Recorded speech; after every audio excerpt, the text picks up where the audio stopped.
Are you one of the millions around the world who are unemployed?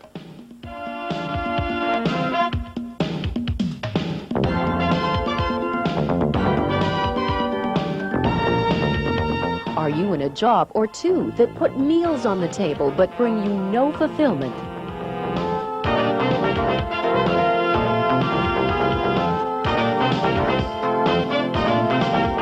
Do you think you can become truly financially independent by working for someone else?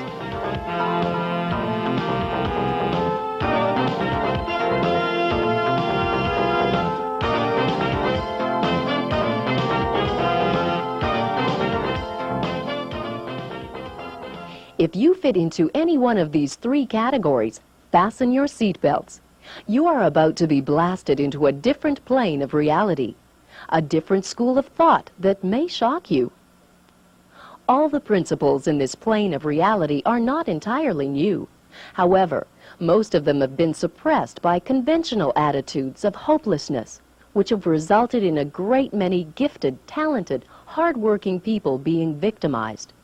A lot of these people are potential millionaires that never reach their potential.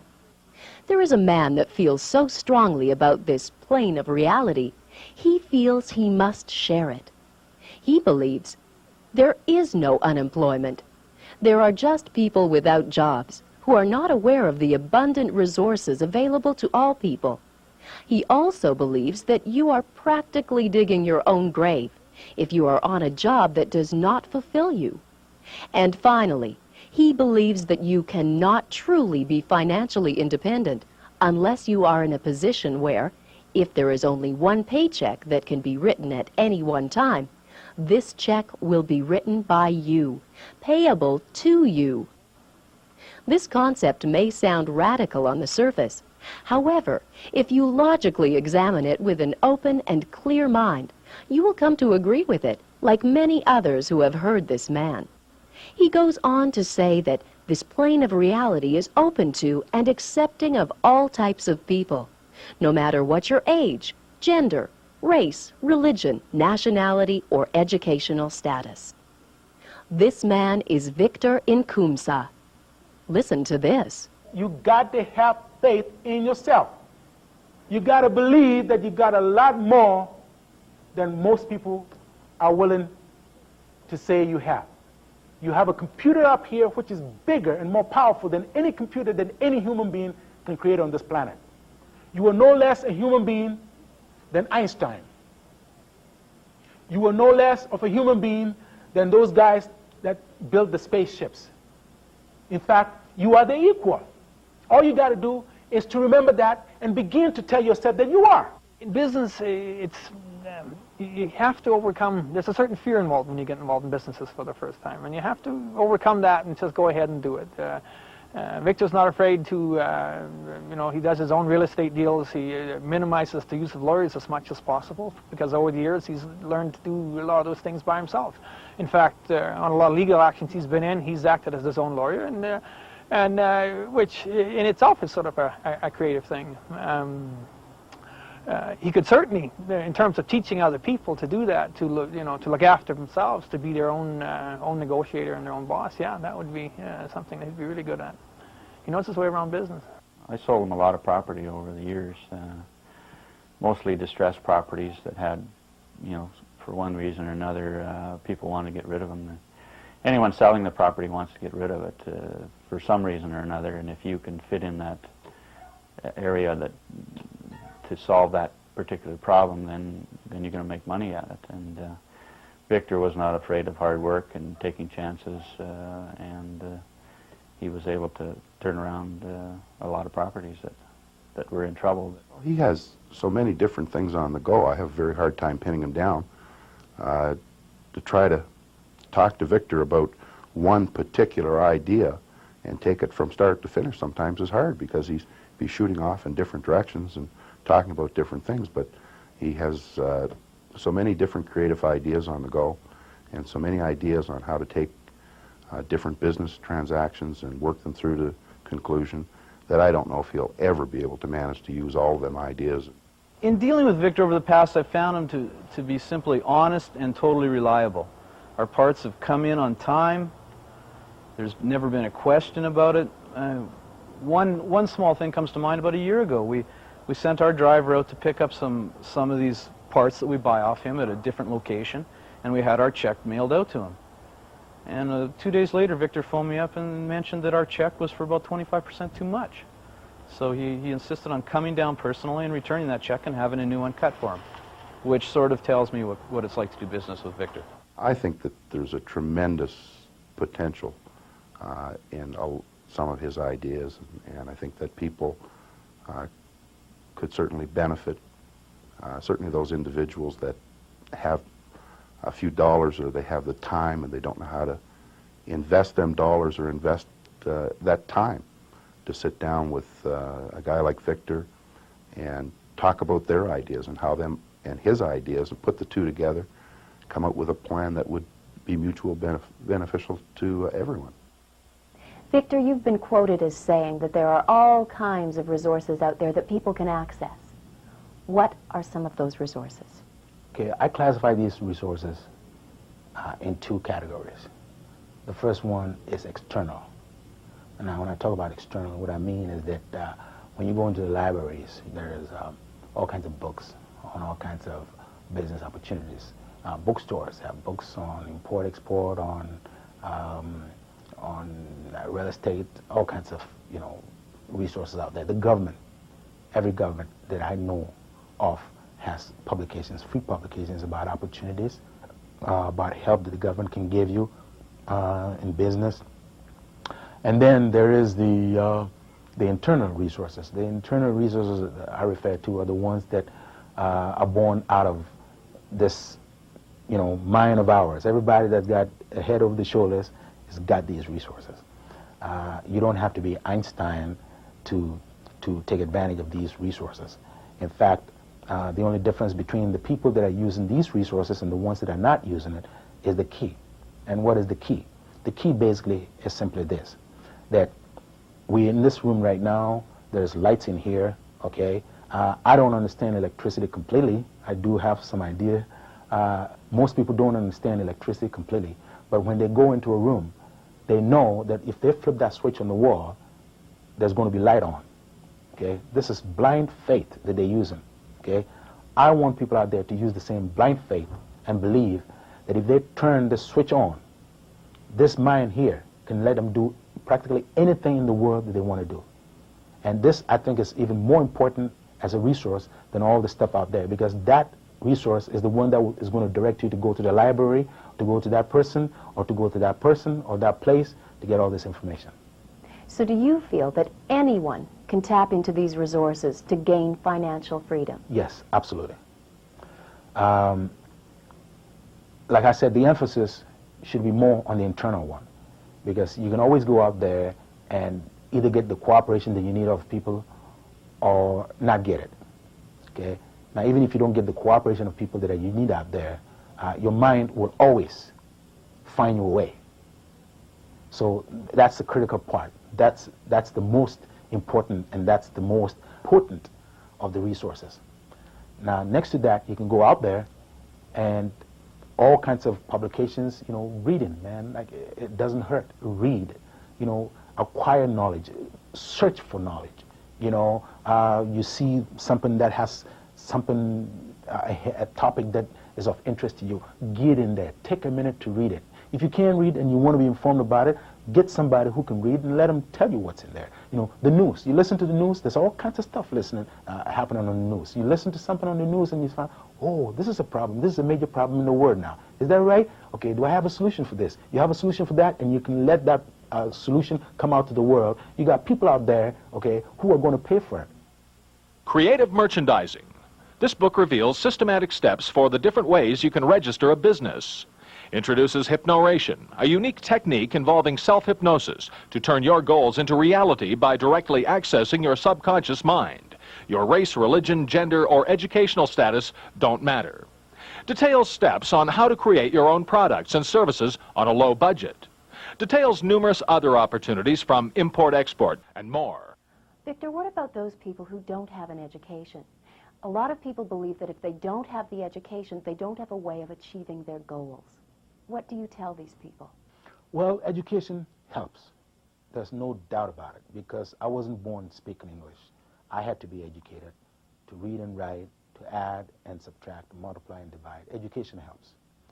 On the other hand, you know, sometimes education is overemphasized and creativity is underemphasized. Education is great, but creativity is even more important. Because you see, before the institution of education came about, okay, people were still educated.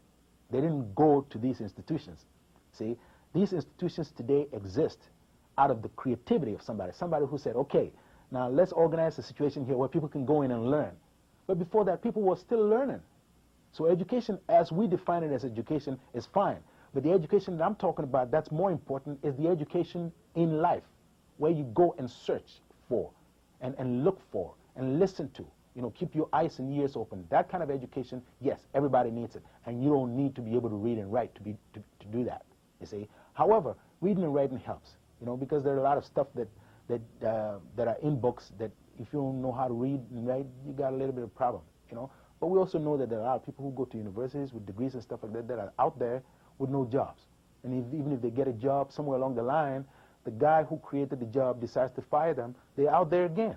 So when you come right down to it, the bottom line is that you got to find yourself a place where you are in control. It doesn't mean that you got to go out there today and form a multinational company. But you can start where you are in control. And if you are in control, when it comes to a situation where there's only one check to be written, it has to be written by you and payable to you. That's when you're in control. And you don't have to have a lot of education to be able to do that. All you have to do is use the power that's sitting in this computer that I'm talking about, which is available to everybody. It's free. It's the same mind that got Einstein to come up with his theory, got the Wright brothers to come up with these planes, TVs, telephones. They all came out of this thing. Okay, Victor, let's talk a little bit more about these resources. Let's say someone wants to start their own business. What do you suggest to them? The first thing I would suggest to them is that they go to the corporate registry in the city that they reside in and register as a sole proprietor. That doesn't cost a lot of money. It's the easiest way to register a company. You go and register, it'll probably cost you $20, $30, and you've got a company. And all the benefits that, tax benefits, tax breaks that are available to companies will then be available to you. It's not a limited company. It's not incorporated, so if your company owes money, you basically owe it, you know, as opposed to a limited company where if your company owes money, you don't necessarily owe that money. So the easiest way to get into business is to go register as a sole proprietor. It's very simple, okay? The trickiest part is the choice of name. You should choose a name that makes you unique, because if I've got Victor I. Lawns and somebody else has got Victor I. Lawns, then we got a problem there, right?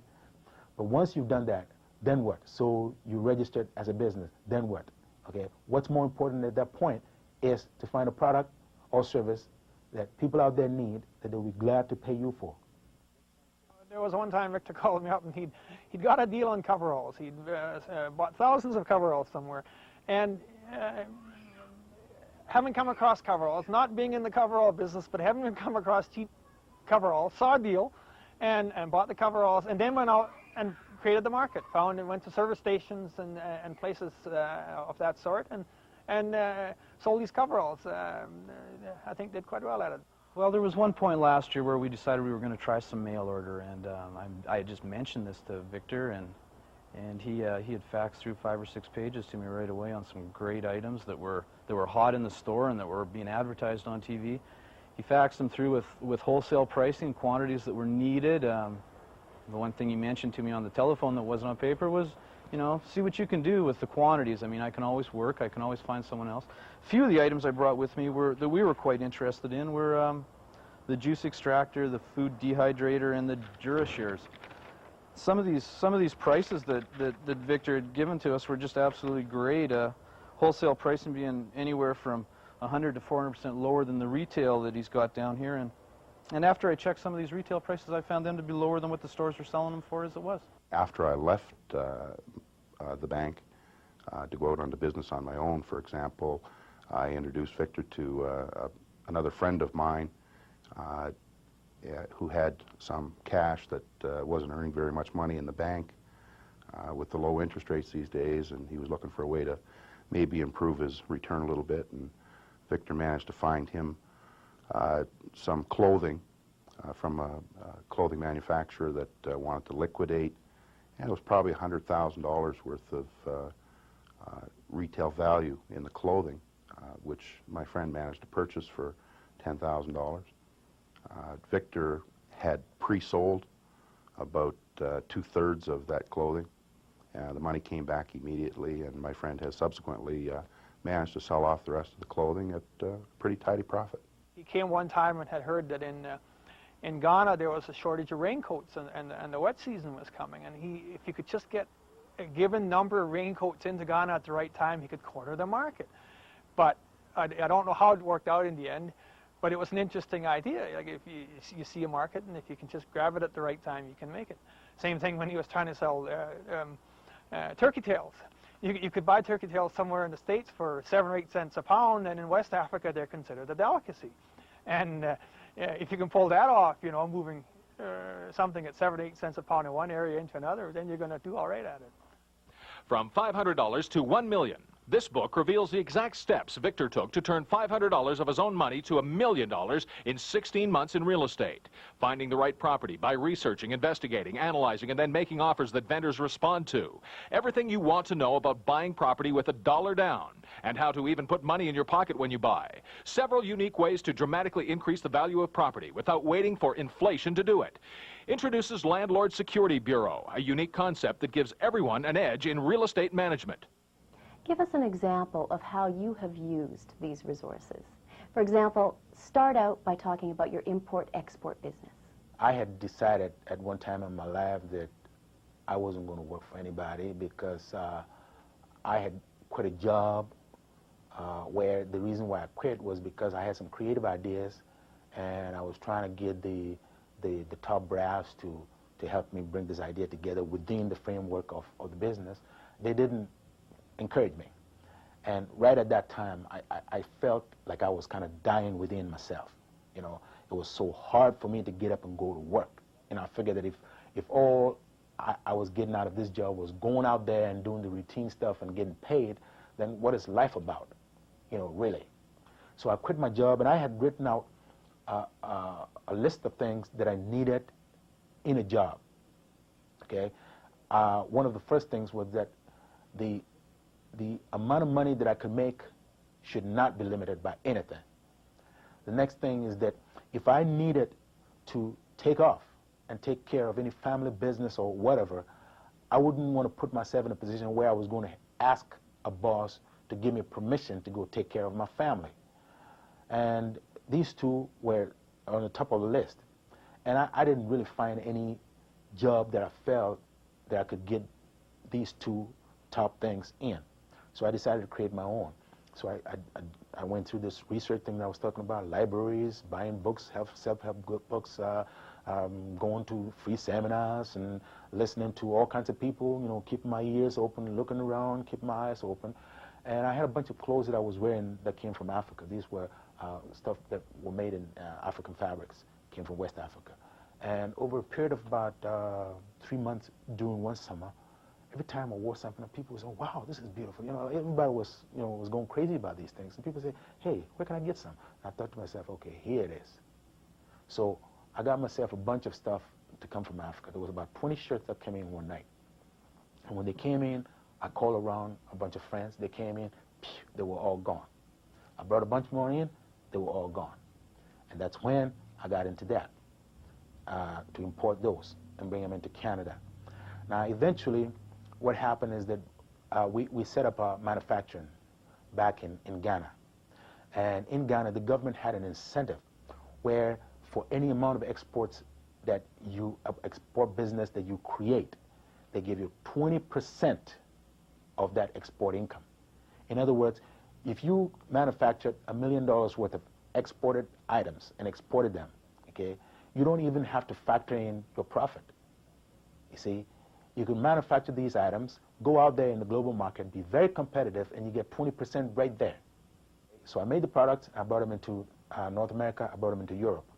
Now, taking them into Europe, this is what I did. I got a hold of the Canadian government. And I'm not talking about the government per se, but I'm talking about the trade commissioners in various countries that I wanted to deal in. Okay? They knew what I was trying to do. Okay? Promoting the products out there in Europe. Okay? The products were made in Ghana, so how does Canada come in? I explained it to them. All my profits, okay, on the markups that I put on the products came into Canada. So there was a Canadian element. Right there, the Canadian government also helped me. You know, I spent about 5 weeks in Europe promoting these products, appointments that had been lined up for me, meetings that were set up that I didn't have offices in Europe. I used the Canadian embassies right there. Even some of them even picked me up from the airport when I landed, saved me thousands and thousands of dollars because there was a Canadian element in there. The Wealth Within Your Talent. This book introduces 2 unique marketing concepts that will turn the talent of artists, sculptors, musicians, singers, and songwriters into cash.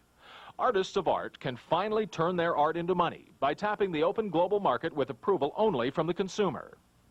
Artists of music can now finally get direct public access to the consumer without a recording contract.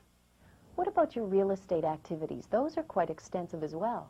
I decided that I wanted to make myself $1 million in real estate within 24 months. I bought my first apartment building with $500 of my own money. And within 16 months, I had made the $1 million that I wanted. I would say from the first 12-suiter to the high-rise would have been in less than a year that he managed to put all this together. And basically, I don't think he had any money into the whole scheme of things, other than maybe about $1,000 or something like that. Is that fast? Is that fast? Is that fast? Yeah, that's pretty fast to make $1 million, yeah. I would suspect that if a deal didn't work with the first approach he'd take to it, that he would then become creative and find second approaches involving trades of property, that type of thing, which would eventually satisfy the vendor of the property that he was trying to acquire. And that would normally take a great deal of persistence. Like to buy some of these large projects that he did buy. There's no doubt he bought some very large projects. You would have to be creative in the way you approach them and be persistent in that oftentimes the first approach to a vendor might not be what interests the vendor. But if you go back 2 or 3 times with different proposals, eventually the deal could be put together, and I think Victor was quite good at that. Victor knew how closing transactions worked, what had to be done. He knew where the land titles office was. So the things that lawyers would normally do that realtor or that real estate developers might not be aware of what exactly had to be done, Victor knew. So he could do them. Creative merchandising, one of your books. So based on what you've said, Victor, anyone can go out there and gain financial independence? Yes, absolutely. Anybody. If they can read, they can follow the steps, and they can do every single thing that I've said in there, plus more. So how long would all of this take before someone would see monetary rewards from the results of your book, Creative Merchandising? It wouldn't take any longer than most people go out there and look for jobs. In fact, a lot of people are looking for jobs, and they look for jobs for 6 months, and they still don't find jobs. Most of these ideas here can be implemented within 30 days to start making you money. Let's look at the next one. From $500 to $1 million in 16 months, The Money Machine Series 2, Creative Real Estate Purchasing. I'm going to ask you the same question. How long would it take before someone could see results from this book? If a person sits down and reads through the concepts here, I don't know how long it will take them. If it takes them a day to go through the whole thing, or if it takes them a week, they can immediately then go out there and start making phone calls, start looking at properties. Some of the dealings maybe take a few days before they can put a deal together, because they have to be, they have to look for certain specific properties, and they have to deal in a certain way. But within 30 days, anybody can start putting those concepts to work and actually see stuff beginning to happen for them within 30 days. And The wealth within your talent. The Money Machine Series 3, releasing the wealth in your art and music. Let's look at the back here. Your talent is appreciated by all that experience it. It is comfort to some and joy to others. It is fulfillment for you and amazement to others. We are so fortunate to share your talent, we can never get enough. Victor, this sounds like poetry to me. Yes, but there are a lot of talent out there. You know, both people that can paint and draw and stuff like that. And a lot of them, even though I have this potential to be very wealthy, and I'm not saying that the talent is there just for the wealth, but you know, it's there for the fulfillment. But unfortunately, most of these people don't have a lot of time to spend on their talent because they got to go out there and work somewhere else. It would be really great if these people can make money off of their talent and be able to spend more time on their talent so that they can enrich the world, you know, with their talent. And so there are concepts in there. You know, artists, for example, can turn their pieces of work into products that are easily sellable, more easily sellable. And I've got all kinds of ideas in there. Musicians that have, to this point here, have been rejected and rejected and rejected. I've got a concept in there that will finally take their product and put it in front of the consumer directly, where the consumer will say, I like it, I want it. I don't like it, I don't buy it. Outside of the 3 books, you also have some supplementary publications that you're willing to pass on to people. Cleaning Up Your Credit Without Going Bankrupt, Landlord Security Bureau, Chow on Wheels, and it goes on. That's a lot of information that you're willing to pass on to people. If I lived to be $1 million, I still couldn't implement all of my ideas. There's no way. A lot of times I joke that I wish I had clones of mine. I had 10 of me, you know, all doing some of the things that I have here. Unfortunately, that's not the case. So what is the point of me having all these ideas, some of them which are actually sitting back on the shelf someplace because I've chosen to do this instead of that because this gives me more fulfillment and more money than that. If I have all these creative ideas, then I might as well share it because it's not going to cost me anything. In fact, there is a spiritual fulfillment in sharing my ideas. It's going to be more enriching to me than any money that I could possibly make. Here's one of the other publications that I didn't mention, The Fountain of Youth. Victor, have you found the Fountain of Youth? What's going on? I would say I have, you know. How old are you anyways? Oh boy, I knew that was coming up. Okay, well, you know, I was born 1943. So this coming year here, I'll be 51. No. All right. The Money Machine Package. The complete package includes creative merchandising, from $500 to $1 million in 16 months, the wealth within your talent, cleaning up your credit, Landlord Security Bureau, the business opportunity, Chow on Wheels, the Fountain of Youth, the Money Machine Supplementary Series, cleaning up your credit without going bankrupt, simple steps you can take to clean up your credit without stiffing your creditors with bankruptcy, Landlord Security Bureau, the business opportunity, a new concept to protect unsuspecting landlords from destructive tenants, Chow on Wheels, the business, bringing the grocery store to your door, the Fountain of Youth, the secrets and techniques of a lifestyle that is responsible for the youthful looks and energy of 50-year young Victor Inkh-Ztar. All testimonials were offered without compensation.